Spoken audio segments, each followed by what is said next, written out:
Hello friends, কেমন আছো তোমরা? আজকে আমি এসছি জঙ্গলের ভেতরে। এই দেখো, এটা জঙ্গল।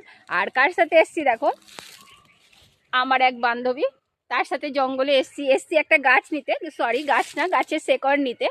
তো এখানে অনেক রকম গাছ হয়ে রয়েছে। আজকে আমরা ফার্স্ট টাইম দেখলাম গাছে ভীষণ বিলেতি আমরা হয়েছে, এতদিন আমাদের চোখে পড়েনি, এই ফার্স্ট দেখলাম। তো আজকে আমরা যে গাছটা নিতে এসেছি সেটা হচ্ছে আপাং গাছ। আপাং গাছের শেকড় তুলতে এসেছি, কিন্তু এখানে কোথাও আমরা আপাং পাইনি। কিন্তু অনেক ভালো ভালো গাছ রয়েছে এই জঙ্গলের ভেতরে। চলো তোমাদেরকে দেখাচ্ছি। কারেও গাছ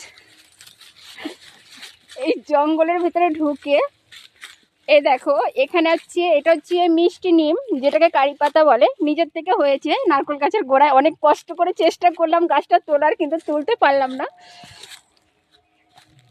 তোমাদের অনুভব বলবে তোমাদের এই জঙ্গলটা দেখে কেমন লাগছে। না না, ভূতনি লাগছে। রান্না করতে করতে জঙ্গলে এসেছি, রান্নাটা করে কমপ্লিট করেছি। করার পরেই আমরা এখন জঙ্গলে এসেছি, বাগানে এসেছি।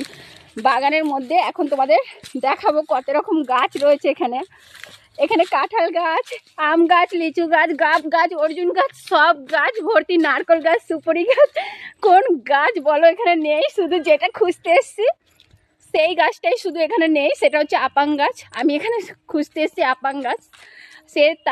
সে তাপাংয়ের ভীষণ ভীষণ কার্যকারী। তার গাছের পাতা, ডাল, এগুলো কিন্তু অনেক রোগ, অনেক শরীর খারাপে ব্যবহার করা হয়। আর আমি বেশি মেডিসিন ইউজ করা পছন্দ করি না। আমি বেশিরভাগই কিন্তু গাছের পাতা লতা এগুলোই ওষুধ হিসাবে ব্যবহার করি। তো একেও নিয়ে এসেছি আমার সাথে। আমি চল, তোরও অনেক কাজে লাগবে দেখার জন্য। একা একা না একটু কিরকম লাগছিল বাগানের ভেতরে আসার জন্য। তো দেখতে দেখতে একটা মনে হচ্ছে এটা আপাং গাছ, তোমাদের দেখাচ্ছি। কমেন্ট করবে এটা আপাং আছে নাকি। হ্যাঁ, তোমরা কমেন্টে জানিও এটা আপাং গাছ কিনা। আমার তো মনে হচ্ছে এটা আপাং গাছ।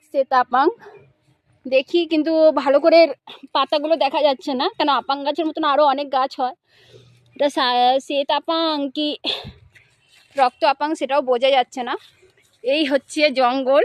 এই জঙ্গলে আমরা দুই ভূতনি, ঠিক আছে, মানুষ বেশি এসছি, কেউ এসছো না কিন্তু।